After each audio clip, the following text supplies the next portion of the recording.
celebrar a Jesus Cristo. Quero convidar o pastor Ailton Desidério, que gentilmente atendeu o nosso convite para que fosse nosso orador, nosso pregador desta noite. E nós queremos, então, apresentá-lo nesse instante.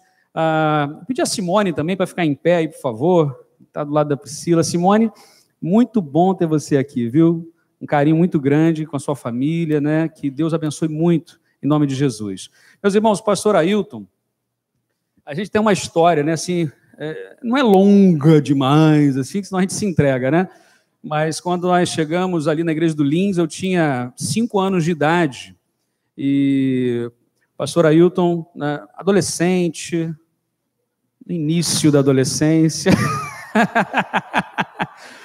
tive o privilégio de ir ao casamento deles, né, e de acompanhar toda a trajetória. Pastor Ailton depois foi ordenado como pastor em Filha de Sião durante quantos anos? 10 anos ali em Filha de Sião, em Ramos, não é isso? E depois voltou para o Lins já como pastor, e lá já está há 20, né? 22 anos já.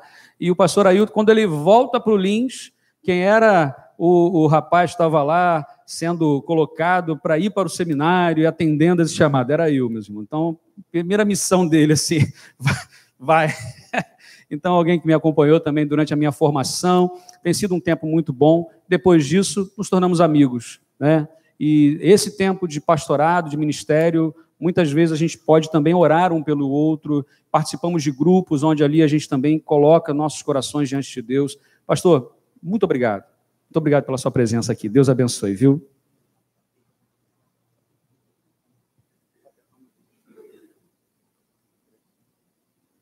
Ok. Boa noite, irmãos. É um prazer, uma alegria poder estar aqui com os irmãos, com o pastor João Luiz, com a irmã Priscila. João Luiz sempre foi um jovem muito dedicado, muito inteirado aí, desde pequeno, aquilo que a gente já vê como sendo um chamado. E não tem problema algum em poder falar do tempo, porque o tempo é virtude, né? A gente poder caminhar e poder ver, isso é virtude. E eu louvo a Deus pela sua vida, tenho o prazer de poder ter lá na igreja os seus pais, o irmão, e é bom, né? Poder estar aqui com o pastor Priscila, acompanhamos lá também na primeira de Cachoeiro de Itapemirim, também tive o privilégio de poder, de certa maneira, encaminhá-lo no início, lá na primeira de Pilares, não é isso? E eu me lembro lá do processo, como é que foi. E, enfim, é bom poder estar aqui com os irmãos, poder ver uma irmã que eu amo muito, que é a irmã Sandra, que está ali atrás, tá? Com a filha, Deus abençoe, Pedrinho também, que estava por aí, tá ali atrás, foram ovelhas lá na Filha de Sião. É muito bom poder estar aqui com os irmãos. E ver a igreja tão bonita nessa sexta-feira, no aniversário, tão alegre, tão feliz. Eu quero compartilhar com os irmãos uma palavra que o pastor João Luiz já me deu a deixa que eu posso falar 1h30. Então, não tem problema algum, tá? E aí eu falei com o irmão o seguinte, tinha um pastor que na igreja dele, todos os cultos que ele preparava o sermão, construía o sermão e apresentava, tinha um irmão que todo culto ele dormia. E não tem nada mais frustrante para um pastor do que olhar para a congregação e ter alguém dormindo.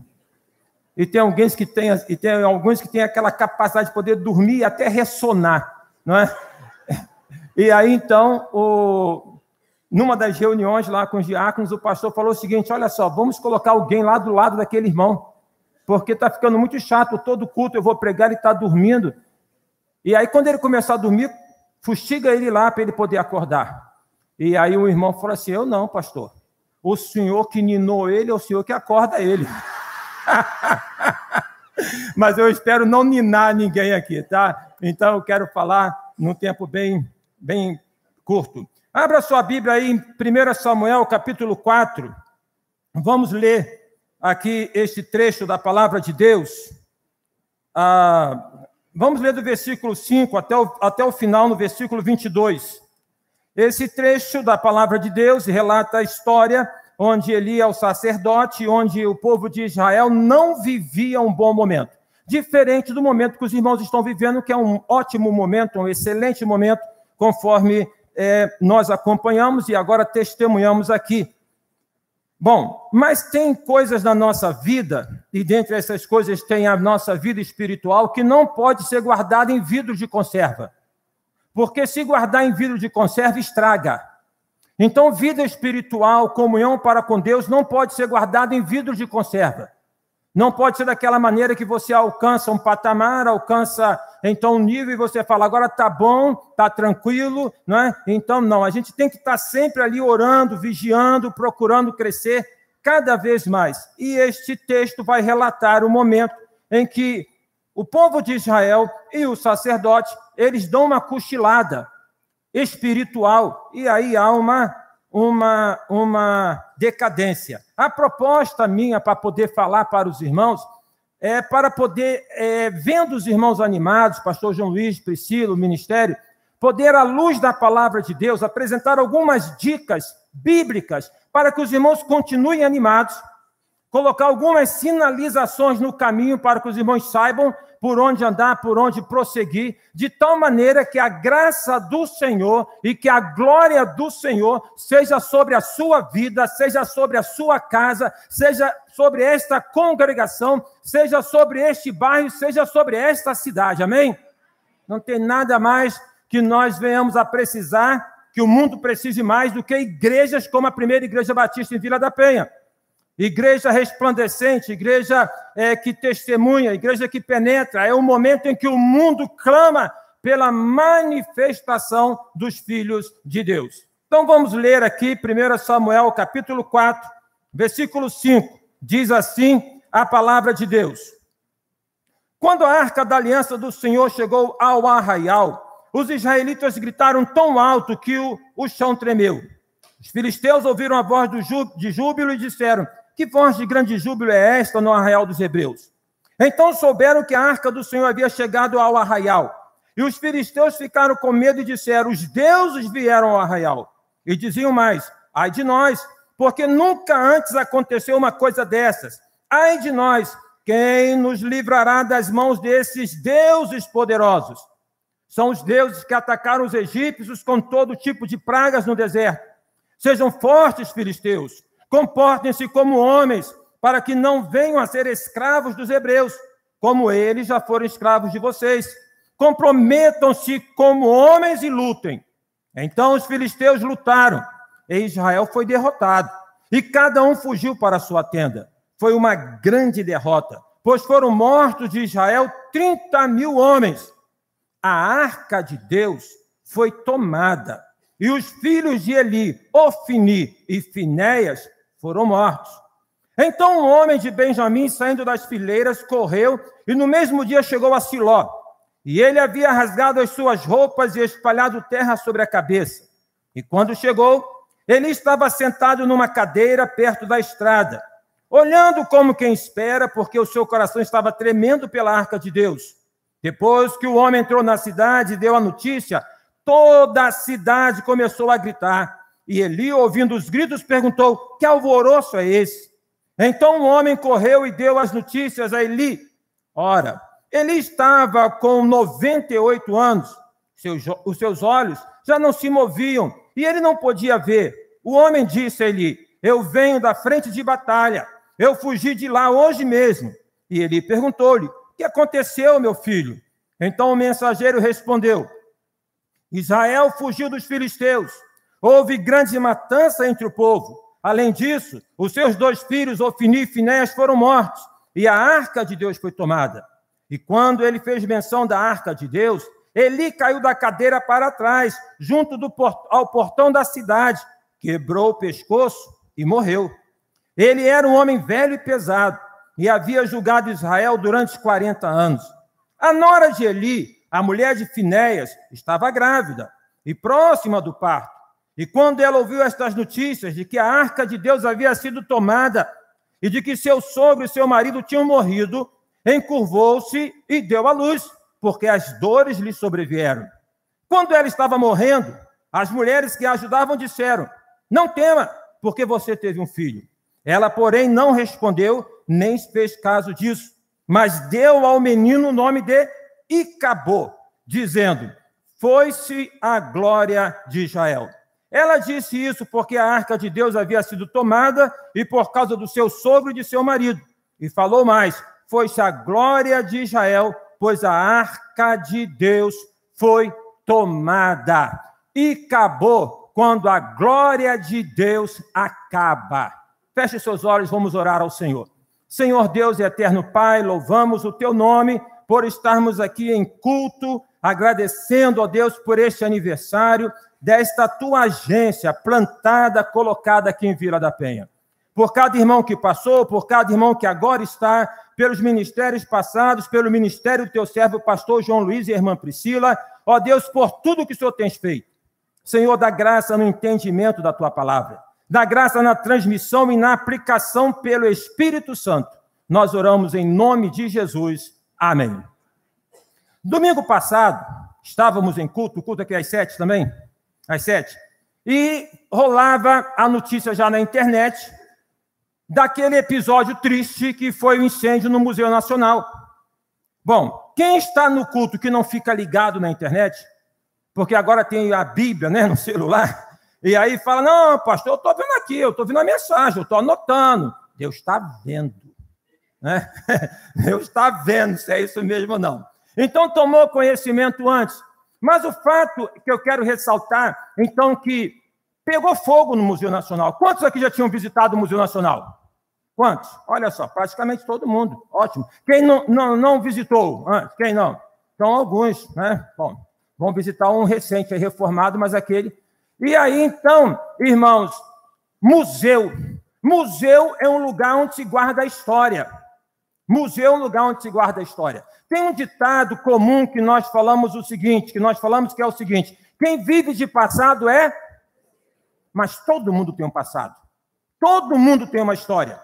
Todo mundo tem algo para contar. Tem marcações na sua vida. Por que que o museu é importante? O museu é importante porque o museu ele traz uma história que nos situa, que nos coloca e que nos leva a refletir sobre algo que aconteceu para que em determinado momento não aconteça mais. Por exemplo, o pastor João Luiz já esteve lá em Israel algumas vezes e visitou o Museu do Holocausto. E o Museu do Holocausto ele foi construído para poder trazer os restos mortais dos 6 milhões de judeus que morreram na Segunda Guerra, tá? E tem toda aquela construção, e quando se está na saída do Museu do Holocausto, a construção é feita de tal maneira que a luz externa ela vai invadindo aquela construção, dando, então, assim, a entender o arquiteto.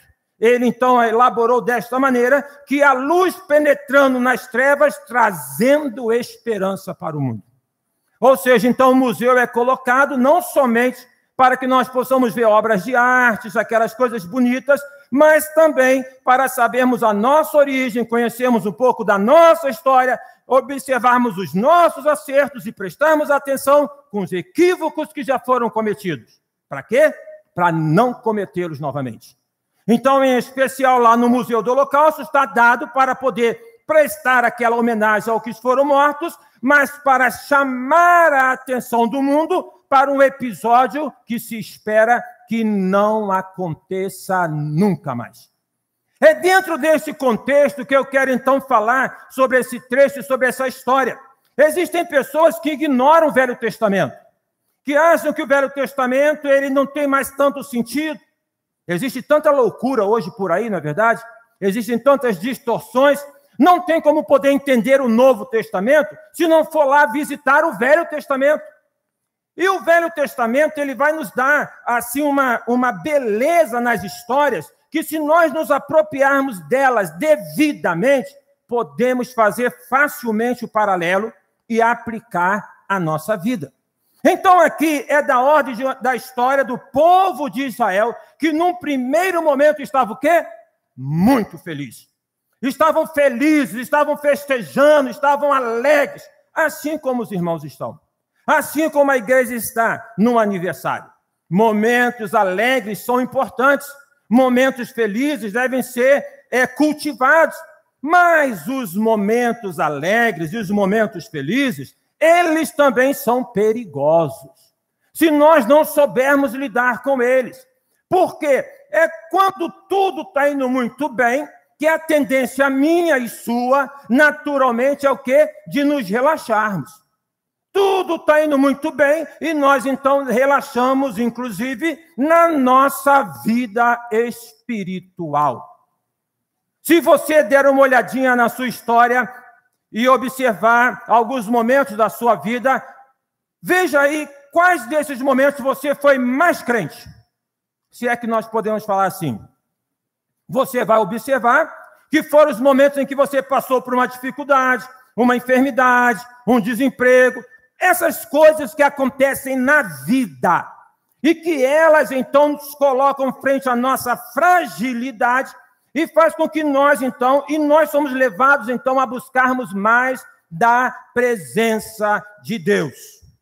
Os momentos felizes são ótimos e nós não devemos boicotá-los.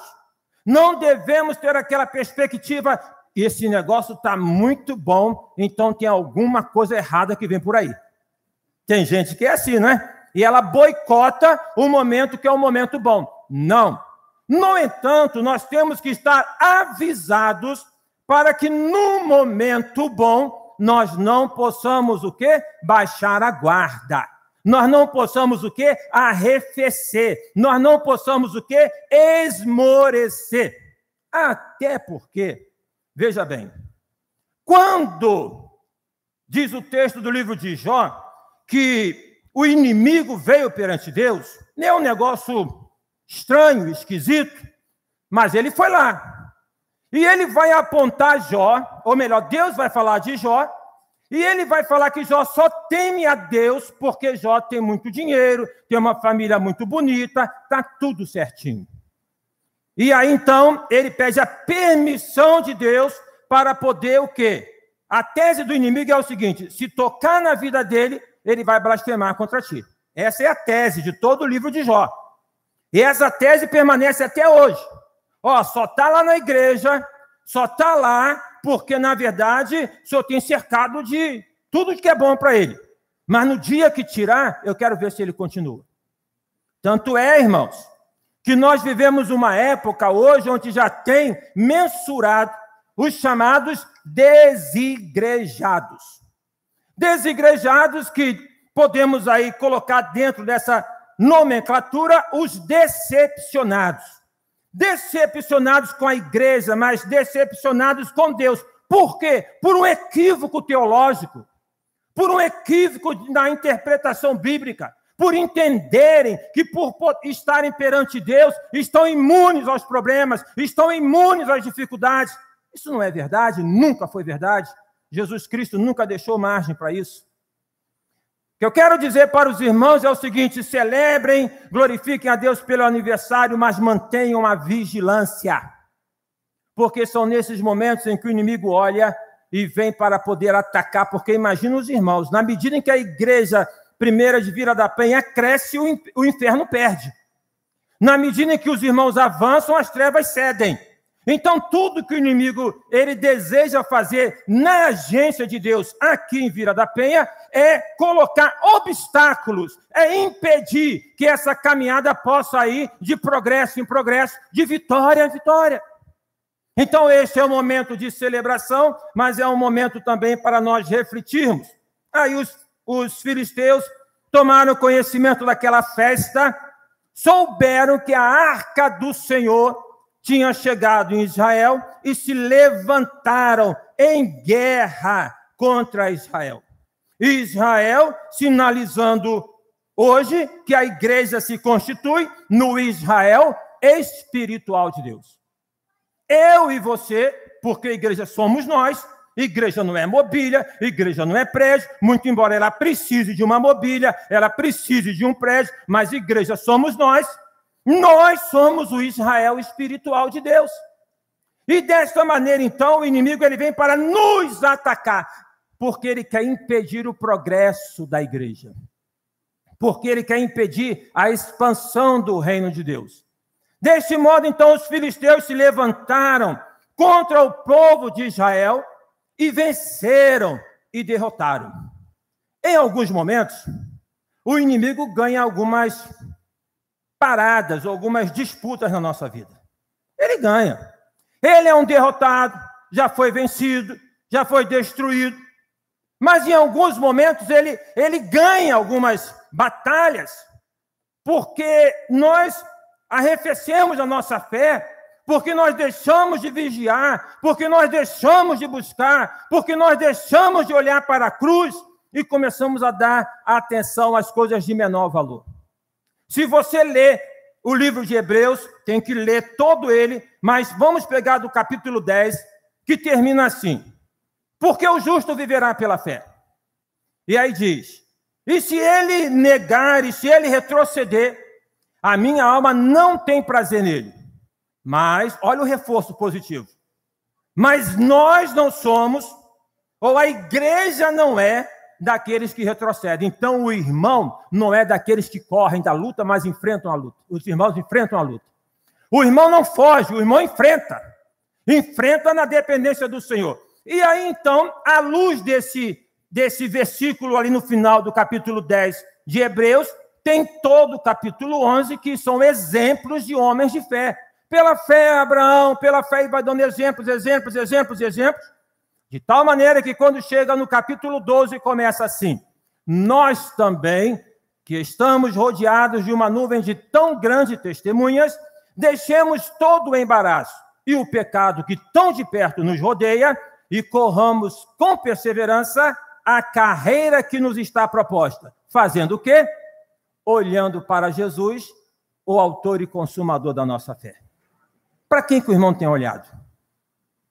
Onde é que está o teu foco? O que tem motivado a tua vida? Qual é o teu alvo? O que você tem estabelecido como meta? A nossa meta é Cristo. O nosso alvo é Cristo. E o nosso foco tem que estar em Cristo. Desta maneira, então, meus amados irmãos, perderam o foco lá em Israel. Os filisteus vieram, ganharam. Levaram a arca. Aí tem algumas coisas interessantes da história, dos simbolismos do Velho Testamento, que eu quero compartilhar com os irmãos.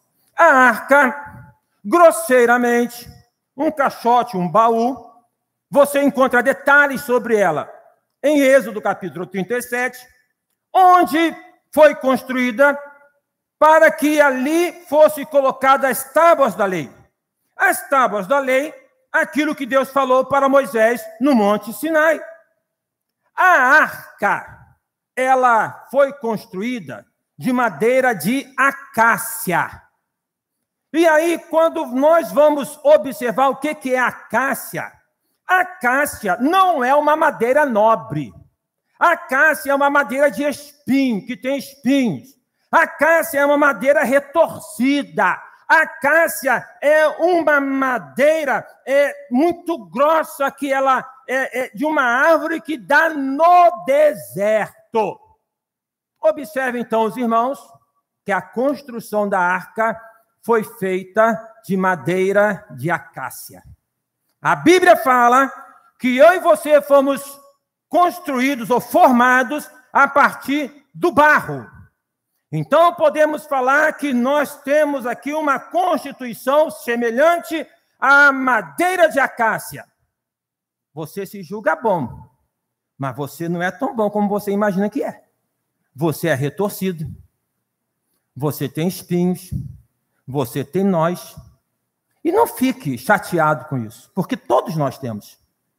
Porque todos nós estamos em processo. Porque todos nós estamos avançando, porque todos nós estamos progredindo espiritualmente. Então, esta madeira, ela é tomada para poder construir este local onde seria colocado, de onde foi colocado as tábuas da lei. É uma madeira também que tem uma característica, por ser do deserto, que é uma madeira forte. Então, ela é habilitada para as intempéries, ou seja, de muito calor, de chuva, é uma madeira forte. E aí eu digo o seguinte, né, irmãos? Nós temos dificuldades na vida, e as dificuldades que nós enfrentamos na vida fortalecem a gente. Quando Deus, na Bíblia, no Velho Testamento e no Novo Testamento, inclusive o próprio Senhor Jesus, que iniciou o ministério dele passando 40 dias no deserto, Deus, então, levava os seus servos no passado e levou o seu filho amado no Novo Testamento para o deserto. O deserto é a escola do crente.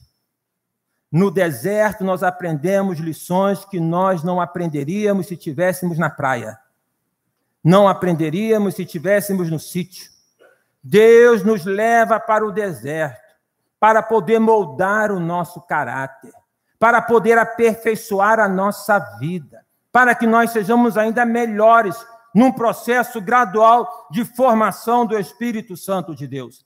Dentro desse contexto, meus irmãos, a acácia, ela também era uma madeira que tinha, ela podia receber camadas de ouro, porque colocar ouro numa madeira iria soltar, e ela, pela aspereza dela e tudo, ela tinha essa capacidade de poder receber camadas de ouro. Então, a arca ela é feita de acácia, mas revestida de ouro. Nós somos acácia, mas temos em nós um tesouro, que é Jesus Cristo. Ele nos reveste. Ele é que dá o brilho. Ele é que, na verdade, é o valor maior na nossa vida.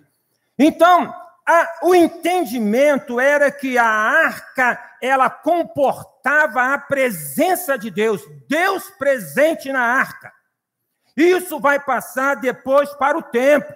E eles vão imaginar que Deus está presente no templo, Deus está presente em Jerusalém. Jerusalém é o lugar onde Deus mora. Esquecendo que Deus não mora em templos feitos por mão dos homens. E por isso que, então, talvez a história também nos diga que Jerusalém foi destruída mais de 18 vezes e o templo já foi destruído 3 vezes. Deus habita em vasos de barro, como eu e você, quando nós o recebemos, quando nós o aceitamos como Senhor e Salvador. A questão, no entanto, lá para eles é que a arca levada, a arca roubada, era então a questão de poder estarem privados, o quê? Da presença de Deus. Não poderiam ter mais comunhão com Deus, porque Deus não estava ali presente na arca. Jesus Cristo, no Novo Testamento, no Evangelho de João, ele fala, eu preciso ir para que venha o Consolador. E depois ele vai falar, mais à frente, que o Espírito Santo, enquanto Consolador, ou melhor, é Mateus que vai falar, que Jesus Cristo, após ter dado a missão de poder ir pregar o Evangelho, disse, eis que eu estarei convosco todos os dias até a consumação dos séculos. Jesus está ao teu lado o tempo todo. Você nunca teve sozinho. Quando você falou que estava sozinho, tinham pelo menos 3 com você. Deus Pai, Deus Filho e Deus Espírito Santo. Nunca esteve sozinho. A Bíblia fala no Novo Testamento, 1 Pedro 5, que o inimigo, o diabo, nosso adversário, anda ao nosso derredor, bramando como leão, buscando a quem possa tragar. Observem bem o sentido do texto, ele anda. É como ele faz uma ronda querendo uma oportunidade, uma brecha para que ele possa entrar. Daí a necessidade de nós vigiarmos. Mas no Velho Testamento, no livro de Salmos 34, o salmista fala que o anjo do Senhor acampa-se ao redor dos que o temem e os livra. Você nunca esteve sozinho. Você não está sozinho nessa. Eu não sei como é que você está. Eu não sei o que tem acontecido na sua vida. Tem muita gente aqui, tem muita história aqui. Mas você não está sozinho. Se você gravar só isso, já está ótimo. Você não está sozinho. Pastor João Luiz, você nunca esteve sozinho. Você não está sozinho. E caminha e Deus tem abençoado porque você tem sido submisso à vontade dele. Então esse é o segredo de nós avançarmos, de sabermos e reconhecermos que nós não estamos sozinhos. O salmista fala, eleva os meus olhos para os montes, de onde me virá o socorro? O meu socorro vem do Senhor que fez os céus e a terra. Então, observe, ao momento em que ele pergunta e se interroga do desespero, em ato contínuo ele tem a resposta, o meu socorro vem do Senhor, porque ele está comigo. Eu não estou sozinho. Mas tinham lá esta percepção. Aí, então, quando a notícia chega ao profeta Eli, o texto está dado, ele tem um impacto desta notícia, ele cai, quebra o pescoço e morre. E tem a esposa de Finéias que recebe a notícia, está grávida, ela dá a luz e, enfim, dá o nome para esse garoto. E acabou. Que nome é esse? Porque os nomes eram dados a partir dos contextos históricos, né? Para poder marcar. Então, esse garoto já veio à vida com uma marca. Antes de você nascer, você já foi pensado. você foi falado. E você não veio ao mundo por vontade do papai e da mamãe. Você veio ao mundo pela vontade de Deus. É Deus que nos trouxe aqui. E aí, então, esse menino vem com esse nome, cujo sentido é a glória do Senhor se foi de Israel. Então, acabou quando a glória de Deus acaba. Acaba no sentido não que ela se esgota, acaba no sentido que nós a abandonamos. Meus irmãos, como que um crente esfria na fé? Um crente não esfria na fé da noite para o dia. Ele vai esfriando. Como que uma pessoa fracassa? E eu não quero aqui ressaltar o fracasso como ruim, porque o fracasso em alguns momentos tem o seu valor positivo, que você está sabendo que pelo menos por ali não dá para você ir, tá? Mas naquilo que a pessoa sabe, que ela é avisada, e mesmo assim ela insiste, ela fracassa. Ninguém também fracassa da noite por dia. Vai fracassando. Nenhum casamento acaba da noite para o dia, vai acabando. São processos que, se nós não nos dermos conta de interrompermos, são processos que, se nós não nos dermos conta, para podermos voltar para o Senhor, nos quebrantarmos perante Ele, então nós vamos cedendo espaço, e se esfria na fé. Quantos poderiam estar aqui na igreja hoje? Quantos? Que coisa maravilhosa ter os irmãos aqui, mas quantos poderiam estar aqui? Tem na tua memória aí algum irmão que já esteve aqui que não está mais? Tem na tua memória alguma pessoa que... Por quê? E aí tem esse processo, então, de queda. A glória de Deus se afasta porque nós nos afastamos dele. Somos nós que nos distanciamos de Deus. E aí, nesse distanciamento, não tem comunhão entre a luz e as trevas. E perdemos o brilho. Moisés, quando desceu do monte, o rosto dele resplandecia. Quanto mais nós passamos na presença de Deus, mais o nosso rosto resplandece. Nos dias atuais, meus irmãos, em todos os dias, na verdade, mas esse é o nosso tempo, né? Se a gente não tiver apegado com Deus, a gente esfria. Tem muita coisa esquisita acontecendo por aí. Tem muita coisa estranha acontecendo por aí. Tem muito crente meia-sola por aí. Tem muita igreja que está falando que nem Jesus falou. Prometendo que nem Jesus prometeu. Tem muita doideira por aí. Tem o Brasil nesse momento, nesse alvoroço que está, nessa situação que a gente fica olhando assim, se você não tiver o foco no Senhor Jesus, se você ficar olhando para a política, de esquerda ou de direita, não importa. Tá bom, não. Tá bom, não tem esperança, não. Mas quando nós olhamos para Jesus, aí tem esperança. Eu prefiro olhar para Jesus. Eu prefiro, sabe assim, não é ficar refém da história, não. Mas eu prefiro olhar, porque Jesus cuida de tudo isso. Jesus cuida quem é de direita, Jesus cuida de quem é de esquerda, Ele cuida de tudo. Então nós temos que olhar para Jesus, colocar o nosso foco em Jesus e caminharmos então nesta direção em todos os momentos, em especial quando nós estamos em um momento tão bom em que a nossa tendência é de nós baixarmos a guarda, deixarmos de orar, deixarmos de buscar a presença de Deus em oração. A mensagem do hino do cantor cristão já diz: ó que paz perdemos sempre, ó que dor no coração, só porque nós não levamos tudo a Deus em oração. Seria diferente mais comigo, não estou falando de você não, estou falando de mim, se eu orasse mais. Seria diferente com cada um de nós, se nós orássemos mais.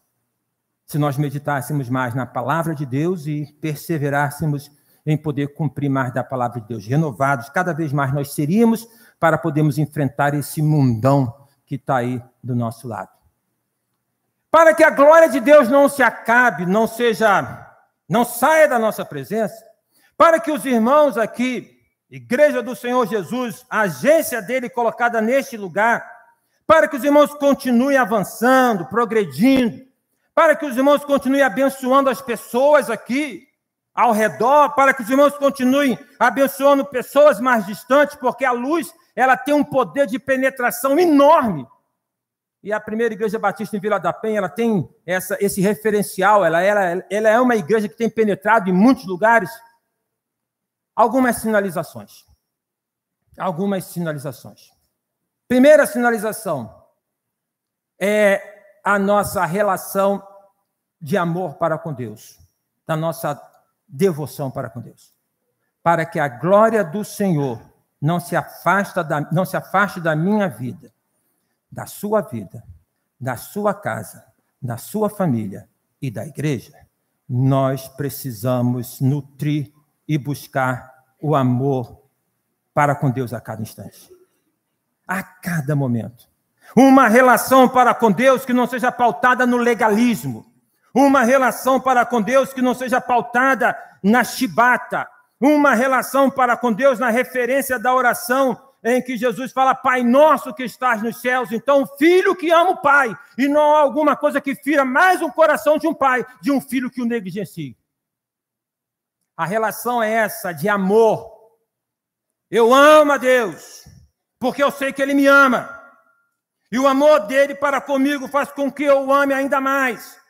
E é nessa vertente de amor a Deus por aquilo que Ele fez em Jesus por mim, que morreu na cruz em meu lugar, que ressuscitou e que me ofereceu e que nos ofereceu tão maravilhosa salvação, é pelo reconhecimento do amor de Deus para comigo e para contigo, que Deus não coloca tapete vermelho para nós passarmos, mas Ele nos acompanha em todos os passos da nossa caminhada. Ainda que eu andasse pelo vale da sombra da morte, não temeria mal algum. Então é nesta referência que eu oferto, é nesta referência que eu cultuo, é nesta referência que eu sirvo. Não é troca. Eu não faço para poder receber alguma coisa em troca. Eu estou fazendo porque eu tenho recebido de Deus em gratidão. Não é por aquilo que, na verdade, eu quero receber. Então, o amor, perguntaram ao Senhor Jesus qual o maior dos mandamentos. E o perguntaram assim para que pudessem ver nele alguma falha. E ele falou o seguinte, o maior mandamento é este, amarás o Senhor teu Deus de todo o teu coração, de todo o teu entendimento. E ele diz o seguinte, e o segundo semelhante a este, amarás ao teu próximo. Ame ao teu próximo.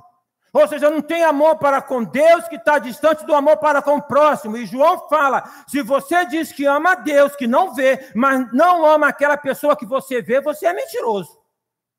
Porque como é que pode falar que ama a Deus que você não vê e você não ama aquela pessoa que você vê? Então, Jesus resumiu todo o evangelho nessa perspectiva do amor. Precisamos de amor, irmãos. Tem um cântico que entoávamos há alguns anos atrás. Não sei quem vai lembrar. Quem é da minha idade vai lembrar, talvez. Meu Senhor, estou aqui para lhe pedir o seu favor, né? Para poder... pior que cântico, a gente só vai lembrar dele cantando, né? E eu não quero cantar para pagar mico aqui para vocês, tá? Mas a questão é o seguinte, Senhor, mais amor, mais amor, mais amor. É na medida em que eu me prostro em amor, que esse amor invade o meu coração e que aí tudo que eu tenho, tudo que eu sou, eu coloco perante Deus. O segundo referencial, palavra de Deus.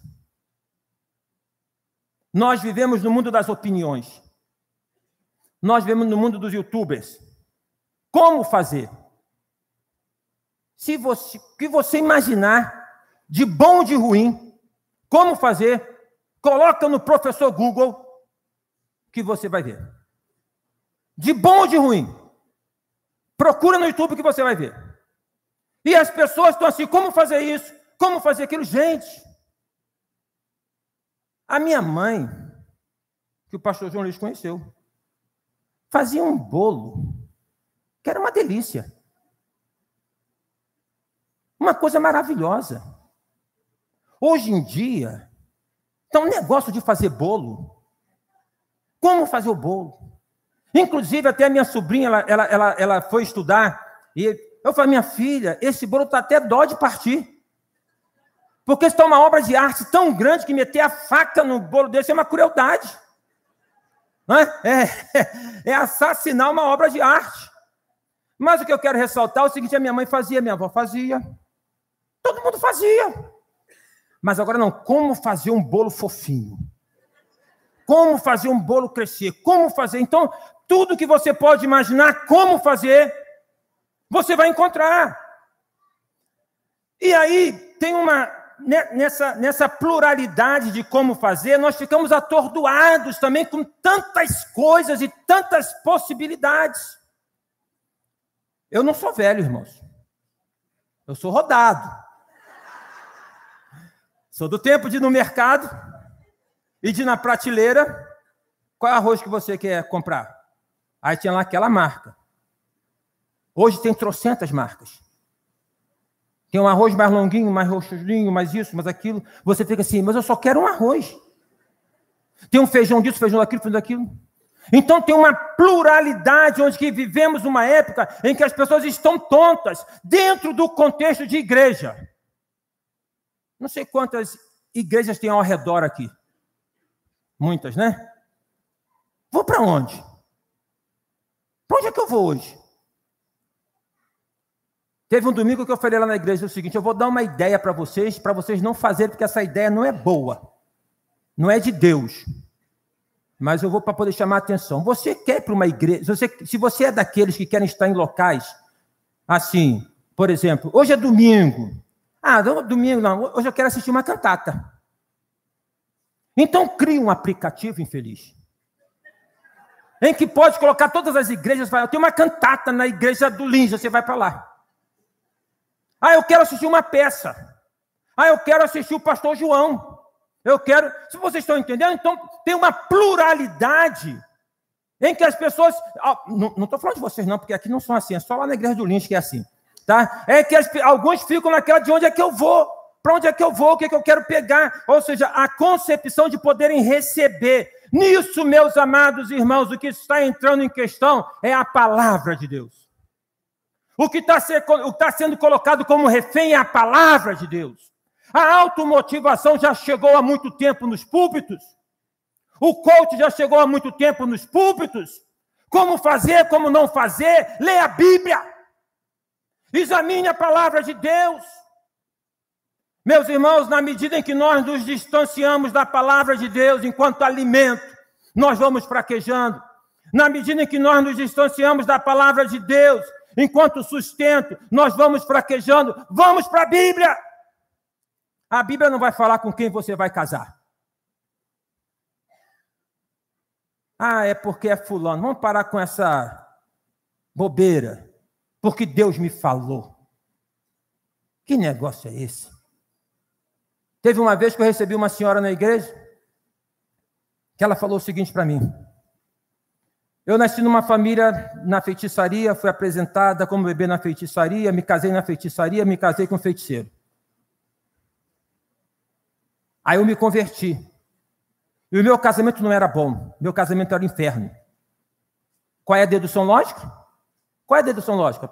Família de feiticeiro, apresentada no feiticeiro, casou com um feiticeiro, o casamento também é o inferno. Aí a questão lógica humana é: esse casamento não é de Deus.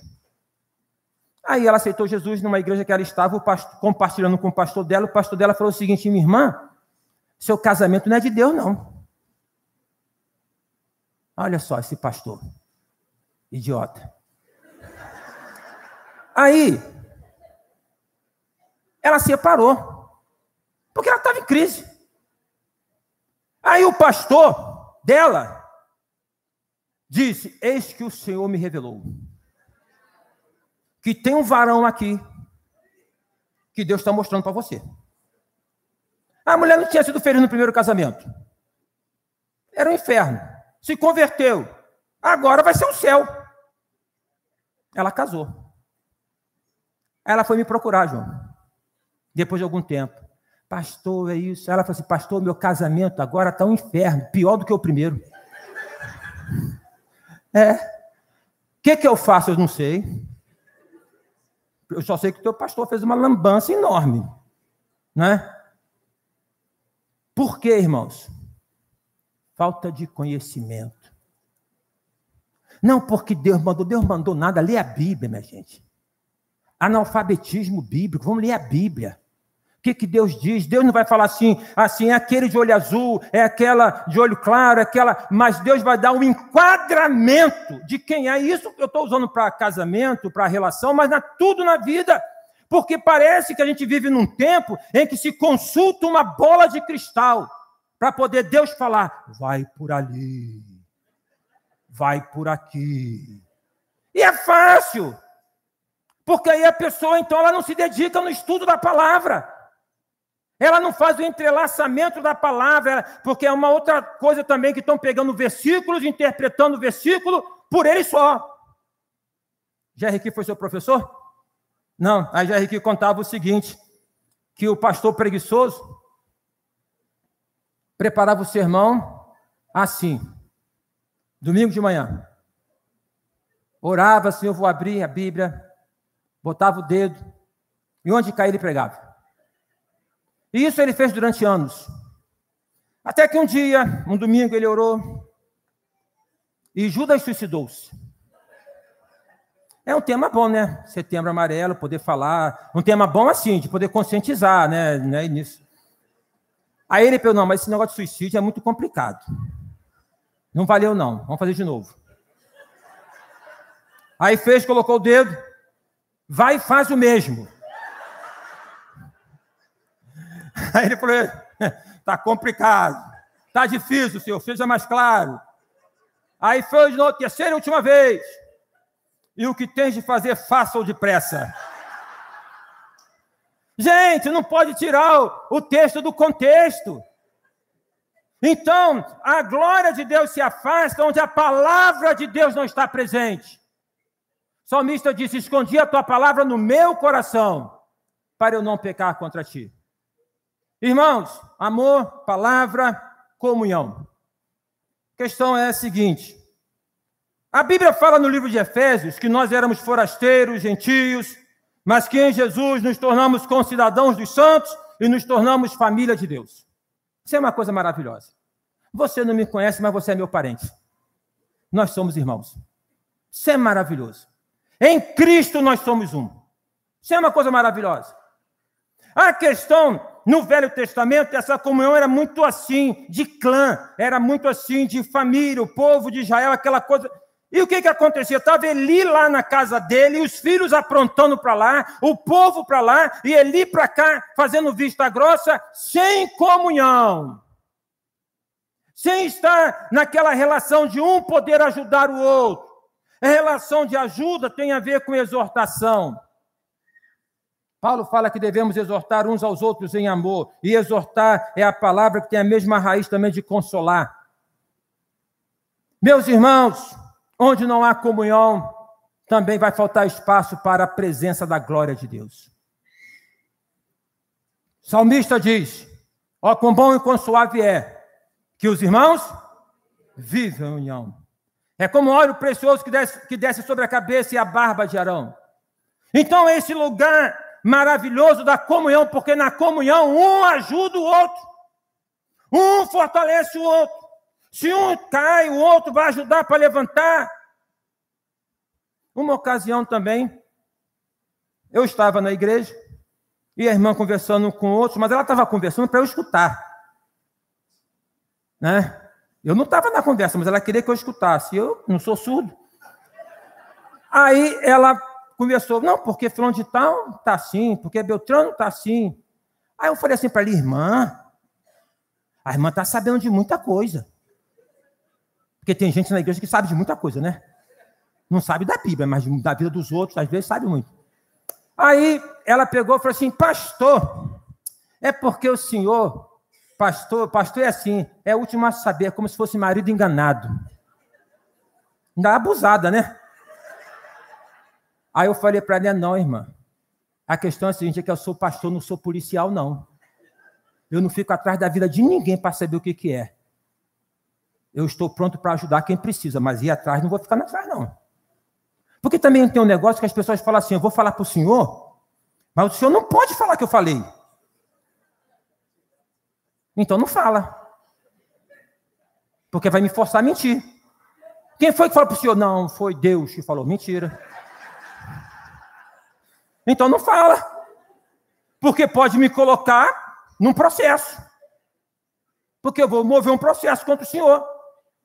Então, irmãos, o que eu quero ressaltar é que a quebra da comunhão no sentido vertical também se manifestou no sentido horizontal. E aí a glória de Deus se afasta, porque não há glória de Deus no povo dividido. Não há glória de Deus no povo que um puxa para lá, um puxa para cá, um vai para lá, um vai para cá. A casa dividida, ela não prevalece. A glória de Deus se manifesta quando nós vivemos na comunhão vertical para com Deus e nós vivemos na condição de comunhão horizontal para com os irmãos, onde um ajuda o outro. Onde um está ao lado do outro. Daí os mandamentos mútuos no Novo Testamento. Concluindo, que eu acho que já cheguei 1h30, a questão é a seguinte. Isaías fala, levanta-te e resplandece, porque é chegada a tua luz. Que Deus abençoe os irmãos. Que Deus dê graça sobre a vida dos irmãos. Que os irmãos que estão nessa pujança, nessa força, nessa alegria, nessa vibração, pastor e igreja e pastor, que os irmãos vigiem cada vez mais, para que a glória do Senhor, como uma nuvem, na figura do Velho Testamento, que quando o povo caminhava de dia, tinha nuvem sobre eles, e à noite tinha uma tocha de fogo, que a glória do Senhor seja sobre a vida dos irmãos, sobre a casa dos irmãos, na tua família. Quantos aqui têm familiares ainda não crentes? Levante a mão. Muita gente. Sobre vocês e sobre nós tem uma promessa. Crê no Senhor Jesus. Serás salvo. Tu e a tua casa. Fica tranquilo. Persevera. Eles virão para estar aqui com vocês. Louvar a Deus com vocês. Que Deus dê graça sobre a primeira Igreja Batista em Vila da Penha. Que Deus dê graça sobre você, pastor João Luiz, Priscila, família tão bonita. Que Deus dê graça sobre cada um de nós. Feche seus olhos, vamos orar ao Senhor.